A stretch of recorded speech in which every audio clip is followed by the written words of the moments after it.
मेरे प्यारे देशवासियों, मन की बात में आप सभी का एक बार फिर बहुत बहुत स्वागत है।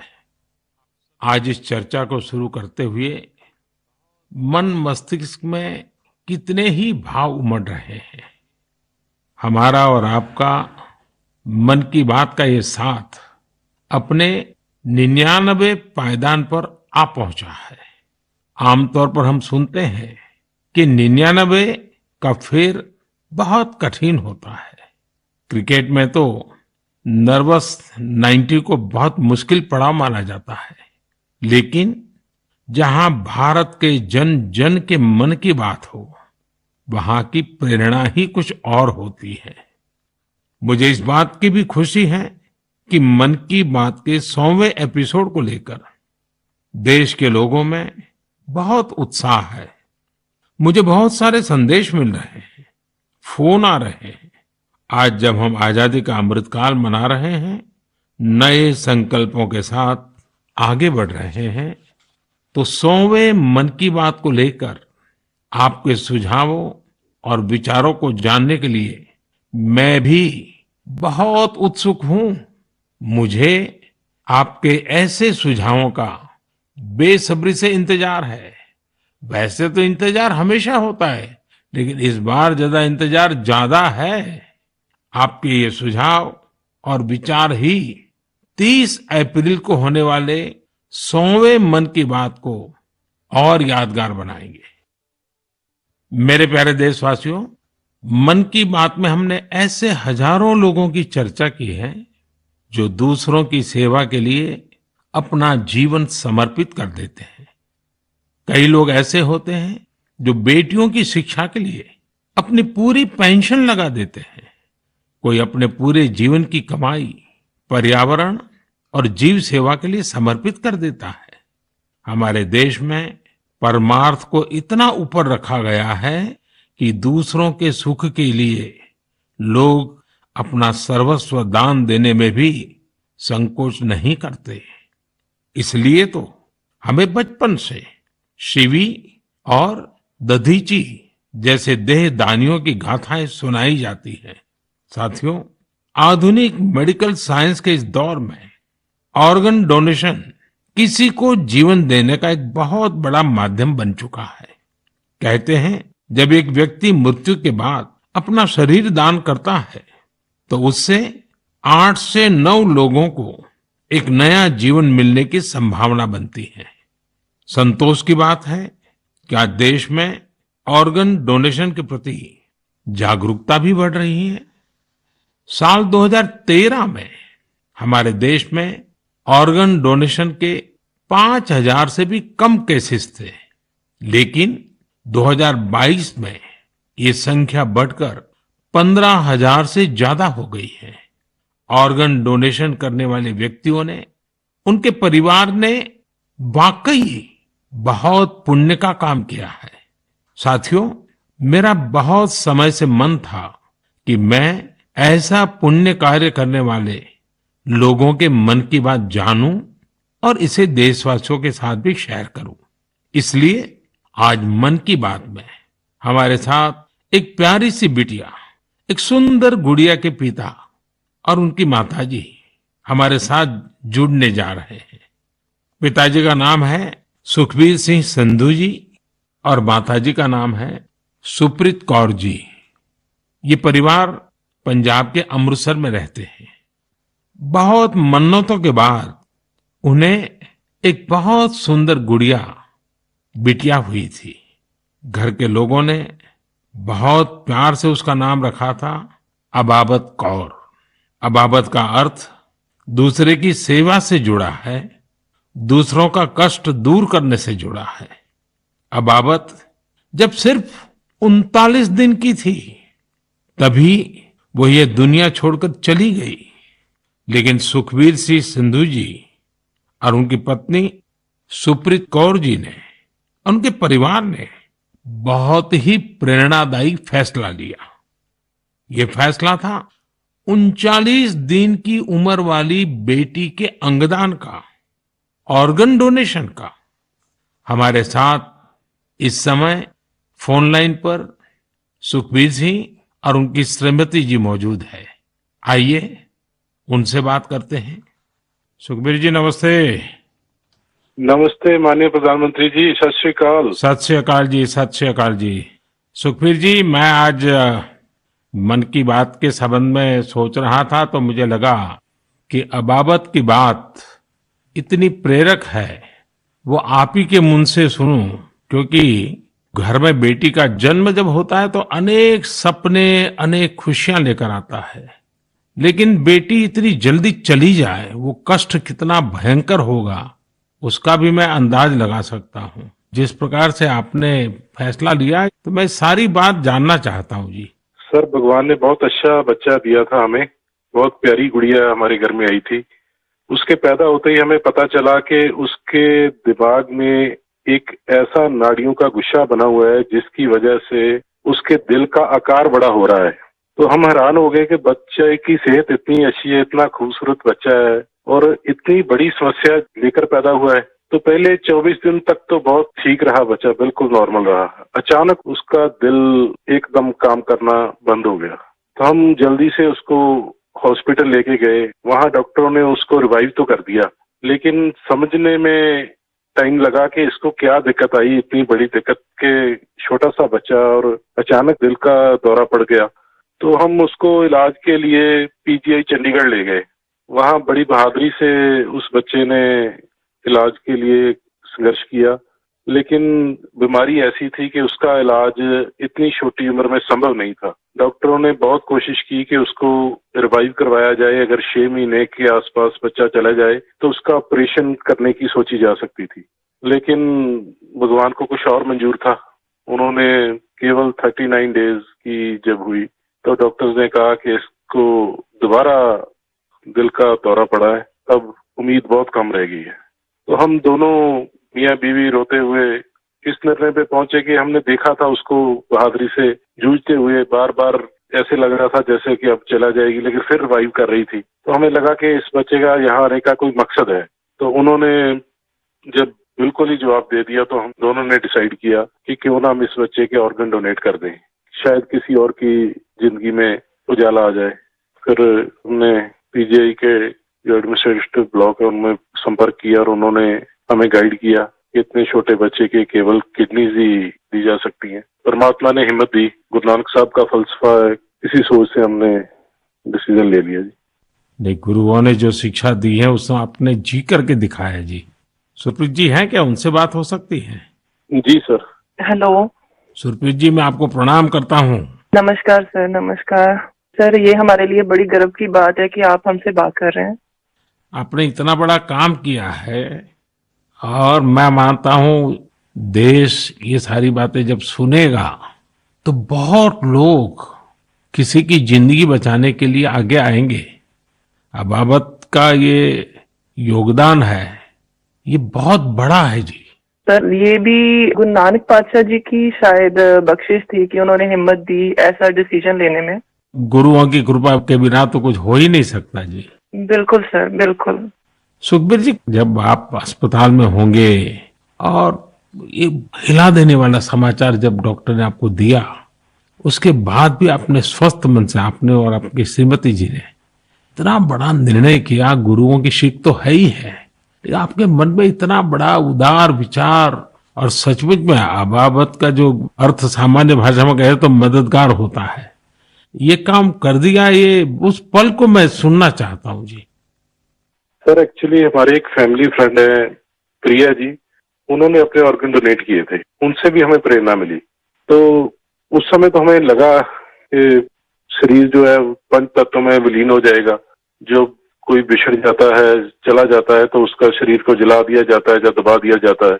लेकिन अगर उसके ऑर्गन किसी के काम आ जाए तो ये भले का ही काम है। और उस समय हमें और गर्व महसूस हुआ जब डॉक्टर्स ने ये बताया हमें कि आपकी बेटी इंडिया की यंगेस्ट डोनर बनी है जिसके ऑर्गन सक्सेसफुली ट्रांसप्लांट हुए। तो हमारा सर गर्व से ऊंचा हो गया कि जो नाम हम अपने पेरेंट्स का इस उम्र तक नहीं कर पाए, एक छोटा सा बच्चा आके इतने दिनों में हमारा नाम ऊंचा कर गया। और इससे और बड़ी बात है कि आज आपसे बात हो रही है इस विषय पे, हम प्राउड फील कर रहे हैं। सुखबीर जी, आज आपकी बेटी का सिर्फ एक अंग जीवित है ऐसा नहीं है। आपकी बेटी मानवता की अमर गाथा की अमर यात्री बन गई है।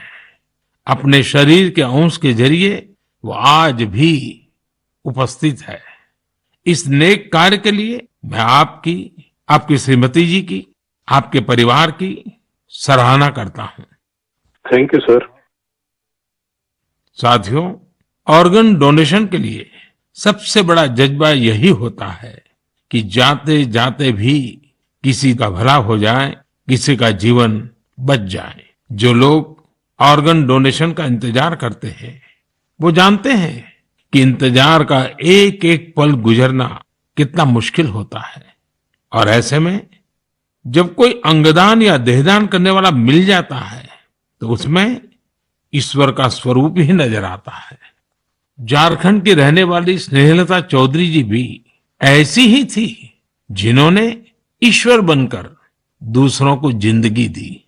63 वर्ष की स्नेहलता चौधरी जी अपना हार्ट, किडनी और लीवर दान करके गई। आज मन की बात में उनके बेटे भाई अभिजीत चौधरी जी हमारे साथ हैं। आइए उनसे सुनते हैं। अभिजीत जी नमस्कार। प्रणाम सर।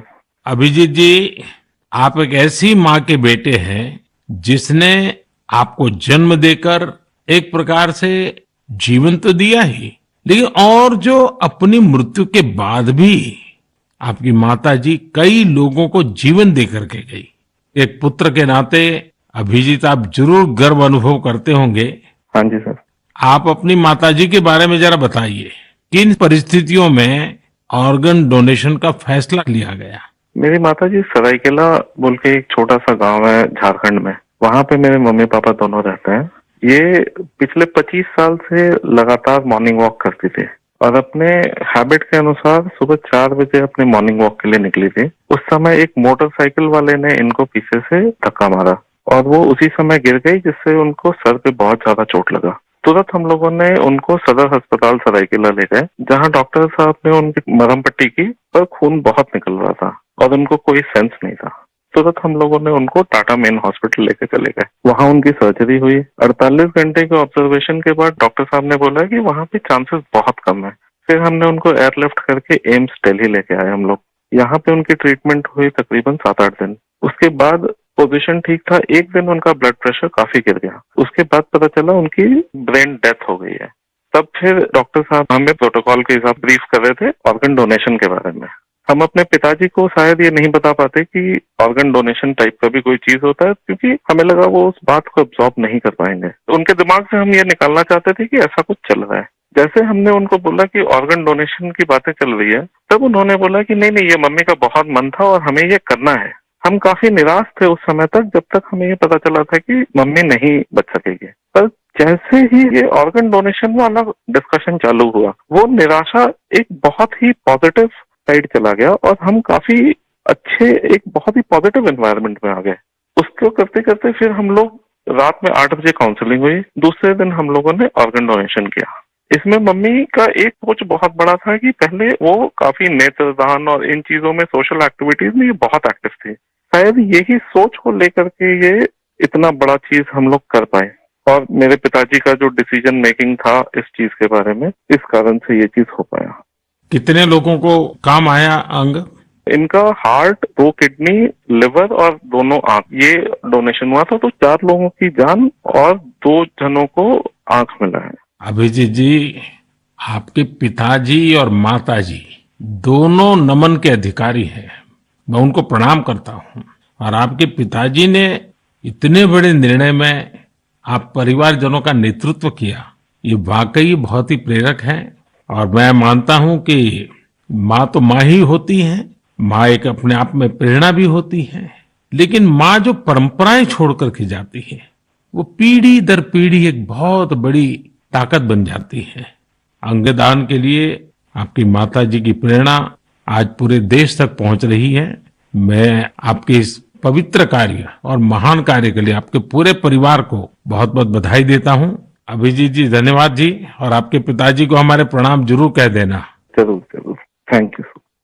साथियों, 39 दिन की अबाबत कौर हो या 63 वर्ष की स्नेहलता चौधरी, इनके जैसे दानवीर हमें जीवन का महत्व समझाकर जाते हैं। हमारे देश में आज बड़ी संख्या में ऐसे जरूरतमंद है जो स्वस्थ जीवन की आशा में किसी ऑर्गन डोनेट करने वाले का इंतजार कर रहे हैं। मुझे संतोष है कि अंगदान को आसान बनाने और प्रोत्साहित करने के लिए पूरे देश में एक जैसी पॉलिसी पर भी काम हो रहा है। इस दिशा में राज्यों की डोमिसाइल की शर्त को हटाने का निर्णय भी लिया गया है। यानी अब देश के किसी भी राज्य में जाकर मरीज ऑर्गन प्राप्त करने के लिए रजिस्टर करवा पाएगा। सरकार ने ऑर्गन डोनेशन के लिए 65 वर्ष से कम आयु की आयु सीमा को भी खत्म करने का फैसला लिया है। इन प्रयासों के बीच मेरा देशवासियों से आग्रह है कि ऑर्गन डोनर ज्यादा से ज्यादा संख्या में आगे आए। आपका एक फैसला कई लोगों की जिंदगी बचा सकता है, जिंदगी बना सकता है। मेरे प्यारे देशवासियों, ये नवरात्र का समय है, शक्ति की उपासना का समय है। आज भारत का जो सामर्थ्य नए सिरे से निखर कर सामने आ रहा है, उसमें बहुत बड़ी भूमिका हमारी नारी शक्ति की है। हाल फिलहाल ऐसे कितने ही उदाहरण हमारे सामने आए हैं। आपने सोशल मीडिया पर एशिया की पहली महिला लोको पायलट सुरेखा यादव जी को जरूर देखा होगा। सुरेखा जी एक और कीर्तिमान बनाते हुए वंदे भारत एक्सप्रेस की भी पहली महिला लोको पायलट बन गई है। इसी महीने प्रोड्यूसर गुनीत मोंगा और डायरेक्टर कार्तिकी गोंजाल्विस, उनकी डॉक्यूमेंट्री एलिफेंट विस्परर्स ने ऑस्कर जीतकर देश का नाम रोशन किया है। देश के लिए एक और उपलब्धि भाभा एटॉमिक रिसर्च सेंटर की साइंटिस्ट बहन ज्योतिर्मयी मोहंती जी ने भी हासिल की है। ज्योतिर्मयी जी को केमिस्ट्री और केमिकल इंजीनियरिंग की फील्ड में IUPAC का विशेष अवार्ड मिला है। इस वर्ष की शुरुआत में ही भारत की अंडर 19 महिला क्रिकेट टीम ने T20 वर्ल्ड कप जीतकर नया इतिहास रचा। अगर आप राजनीति की ओर देखेंगे तो एक नई शुरुआत नागालैंड में हुई है। नागालैंड में 75 वर्षों में पहली बार 2 महिला विधायक जीतकर विधानसभा पहुंची है। इनमें से एक को नागालैंड सरकार में मंत्री भी बनाया गया है। यानी राज्य के लोगों को पहली बार एक महिला मंत्री भी मिली है। साथियों, कुछ दिनों पहले मेरी मुलाकात उन जाबाज बेटियों से भी हुई जो तुर्की में विनाशकारी भूकंप के बाद वहां के लोगों की मदद के लिए गई थी। ये सभी NDRF के दस्ते में शामिल थी। उनके साहस और कुशलता की पूरी दुनिया में तारीफ हो रही है। भारत ने UN मिशन के तहत शांति सेना में वुमेन ओनली प्लेटून की भी तैनाती की है। आज देश की बेटियां हमारी तीनों सेनाओं में अपने शौर्य का झंडा बुलंद कर रही है। Group captain Shalija Dhami combat unit में कमांड अपॉइंटमेंट पाने वाली पहली महिला वायुसेना अधिकारी बनी है।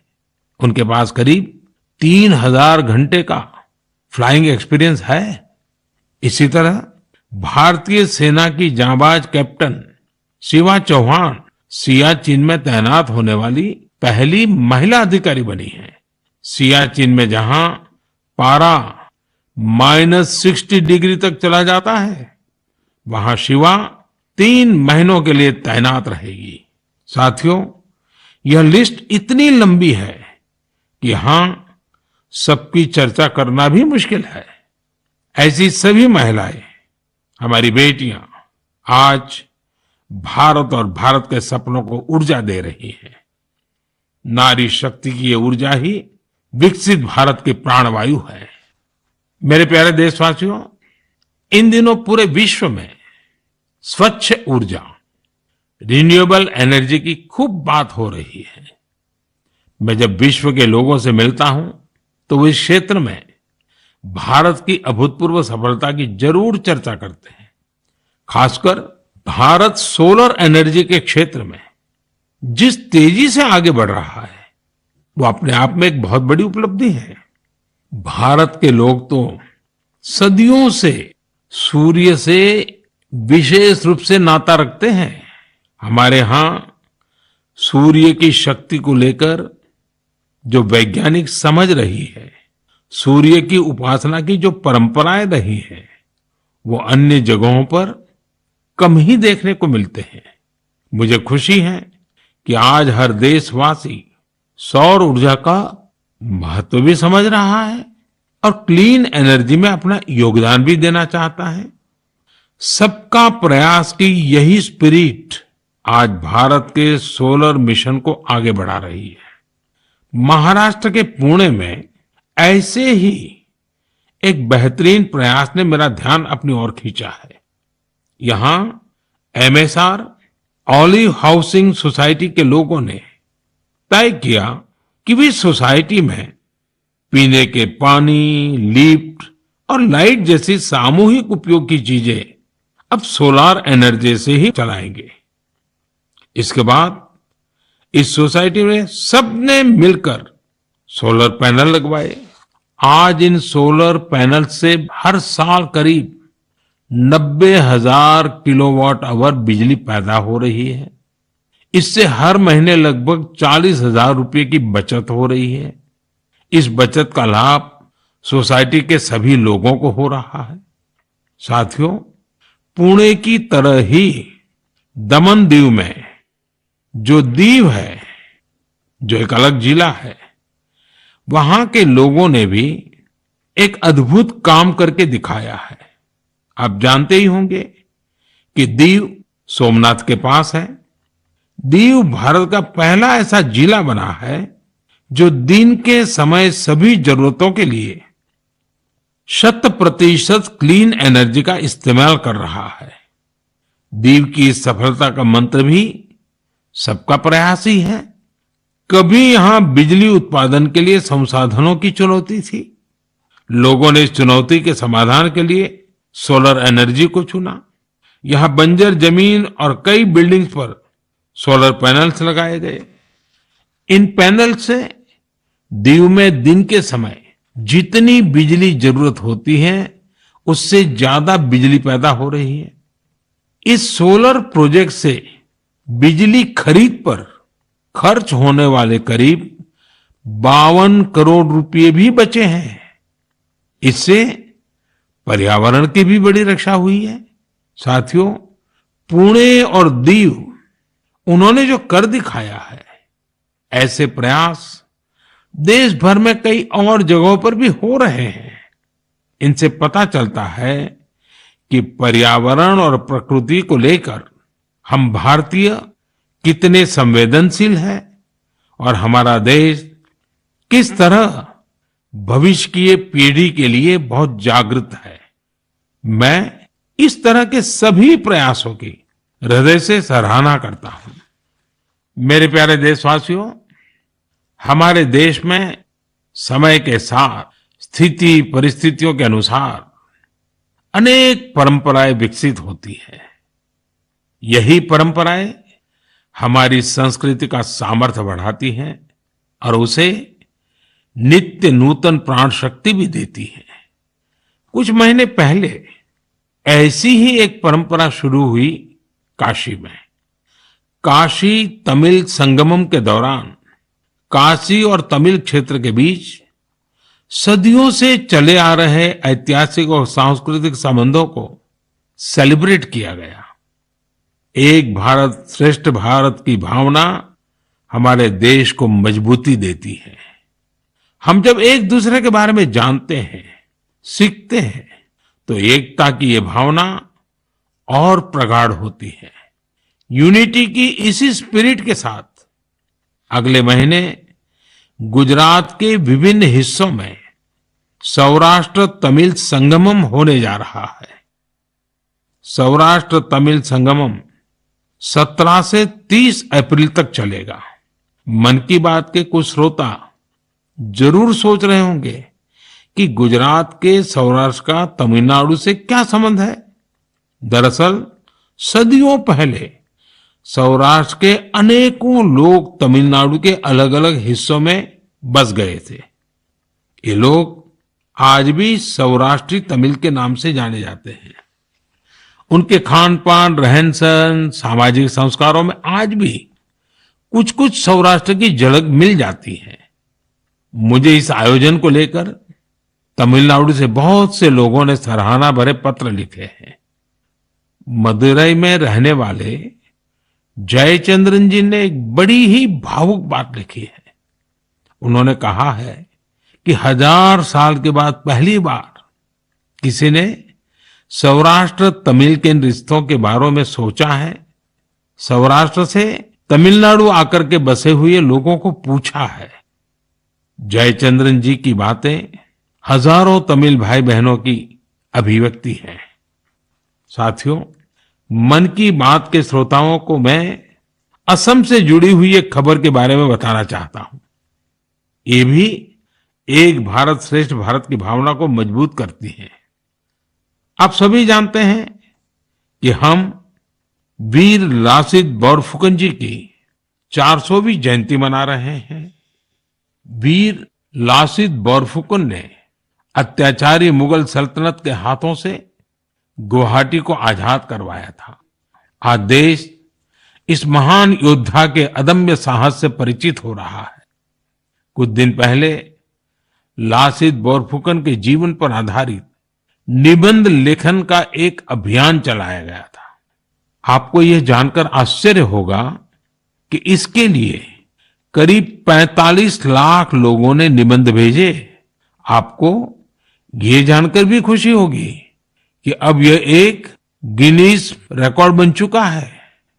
और सबसे बड़ी बात है, और जो ज्यादा प्रसन्नता की बात यह है कि वीर लासित बोरफुकन पर ये जो निबंध लिखे गए हैं उसमें करीब करीब 23 अलग अलग भाषाओं में लिखा गया है और लोगों ने भेजा है। इनमें असमिया भाषा के अलावा हिंदी, अंग्रेजी, बांग्ला, बोडो, नेपाली, संस्कृत, संथाली जैसी भाषाओं में लोगों ने निबंध भेजे हैं। मैं इस प्रयास का हिस्सा बने सभी लोगों की हृदय से प्रशंसा करता हूं। मेरे प्यारे देशवासियों, जब कश्मीर या श्रीनगर की बात होती है तो सबसे पहले हमारे सामने उसकी वादियां और डल झील की तस्वीर आती है। हम में से हर कोई डल झील के नजारों का लुत्फ उठाना चाहता है, लेकिन डल झील में एक और बात खास है। डल झील अपने स्वादिष्ट लोटस स्ट्रीम्स, कमल के तनों या कमल ककड़ी के लिए भी जानी जाती है। कमल के तनों को देश में अलग अलग जगह अलग अलग नाम से जानते हैं। कश्मीर में इन्हें नादरू कहते हैं। कश्मीर के नादरू की डिमांड लगातार बढ़ रही है। इस डिमांड को देखते हुए डल झील में नादरू की खेती करने वाले किसानों ने एक एफपीओ बनाया है। इस एफपीओ में करीब 250 किसान शामिल हुए हैं। आज ये किसान अपने नादरू को विदेशों तक भेजने लगे हैं। अभी कुछ समय पहले ही इन किसानों ने 2 खेप यूएई भेजी है। ये सफलता कश्मीर का नाम तो कर ही रही है, साथ ही इससे सैकड़ों किसानों की आमदनी भी बढ़ी है। साथियों, कश्मीर के लोगों का कृषि से ही जुड़ा हुआ ऐसा ही एक और प्रयास इन दिनों अपनी कामयाबी की खुशबू फैला रहा है। आप सोच रहे होंगे कि मैं कामयाबी की खुशबू क्यों बोल रहा हूं। बात है ही खुशबू की, सुगंध की ही तो बात है। दरअसल जम्मू कश्मीर के डोडा जिले में एक कस्बा है भदरवा। यहाँ के किसान दशकों से मक्के की पारंपरिक खेती करते आ रहे थे, लेकिन कुछ किसानों ने कुछ अलग करने की सोची। उन्होंने फ्लोरिकल्चर यानी फूलों की खेती का रुख किया। आज यहाँ के करीब 2500 किसान, 2500 किसान लेवेंडर की खेती कर रहे हैं। इन्हें केंद्र सरकार के अरोमा मिशन से मदद भी मिली है। इस नई खेती ने किसानों की आमदनी में बड़ा इजाफा किया है और आज लेवेंडर के साथ साथ इनकी सफलता की खुशबू भी दूर दूर तक फैल रही है। साथियों, जब कश्मीर की बात हो, कमल की बात हो, फूल की बात हो, सुगंध की बात हो, तो कमल के फूल पर विराजमान रहने वाली मां शारदा का स्मरण आना बहुत स्वाभाविक है। कुछ दिन पूर्व ही कुपवाड़ा में मां शारदा के भव्य मंदिर का लोकार्पण हुआ है। ये मंदिर उसी मार्ग पर बना है जहां से कभी शारदा पीठ के दर्शनों के लिए जाया करते थे। स्थानीय लोगों ने इस मंदिर के निर्माण में बहुत मदद की है। मैं जम्मू कश्मीर के लोगों को इस शुभ कार्य के लिए बहुत बहुत बधाई देता हूं। मेरे प्यारे देशवासियों, इस बार मन की बात में बस इतना ही। अगली बार आपसे मन की बात के 100वें एपिसोड में मुलाकात होगी। आप सभी अपने सुझाव जरूर भेजिए। मार्च के इस महीने में हम होली से लेकर नवरात्रि तक कई पर्व और त्योहारों में व्यस्त रहे हैं। रमजान का पवित्र महीना भी शुरू हो चुका है। अगले कुछ दिनों में श्री राम नवमी का महापर्व भी आने वाला है। इसके बाद महावीर जयंती, गुड फ्राइडे और ईस्टर भी आएंगे। अप्रैल के महीने में हम भारत के 2 महान विभूतियों की जयंती भी मनाते हैं।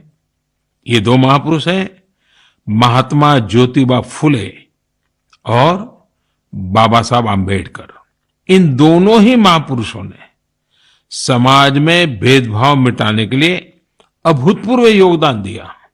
आज आजादी के अमृतकाल में हमें ऐसी महान विभूतियों से सीखने और निरंतर प्रेरणा लेने की जरूरत है। हमें अपने कर्तव्यों को सबसे आगे रखना है। साथियों, इस समय कुछ जगहों पर कोरोना भी बढ़ रहा है, इसलिए आप सभी को एहतियात बरतनी है, स्वच्छता का भी ध्यान रखना है। अगले महीने मन की बात के 100वें एपिसोड में हम लोग फिर मिलेंगे। तब तक के लिए मुझे विदा दीजिए। धन्यवाद, नमस्कार। तो ये आप सुन रहे थे प्रधानमंत्री नरेंद्र मोदी के मन की बात। तमाम विषयों को लेकर प्रधानमंत्री ने अपनी राय रखी। ऑर्गन डोनेशन को लेकर मुख्य तौर पर आज वो बातचीत कर रहे थे। साथ ही साथ तस्वीरें भी आपको हम दिखाते चल रहे थे, जहां भोपाल में जेपी नड्डा प्रधानमंत्री नरेंद्र मोदी के मन की बात को सुन रहे थे। 99वां एपिसोड इस बार मन की बात का था। और इसी बीच रुक रहे हैं ब्रेक के लिए। खबरें लगातार जारी हैं। लोग अपने सामने देख रहे हैं, अपने जीवन में देख रहे हैं। उससे हर भारतीय में ये विश्वास आया है कि 21वीं सदी का भारत अपनी कमजोरियों को छोड़कर, अपने बंधनों को तोड़कर भारत आगे बढ़ सकता है। Poonawalla Fincorp presents News 18 Rising India Real Heroes 29 और 30 मार्च।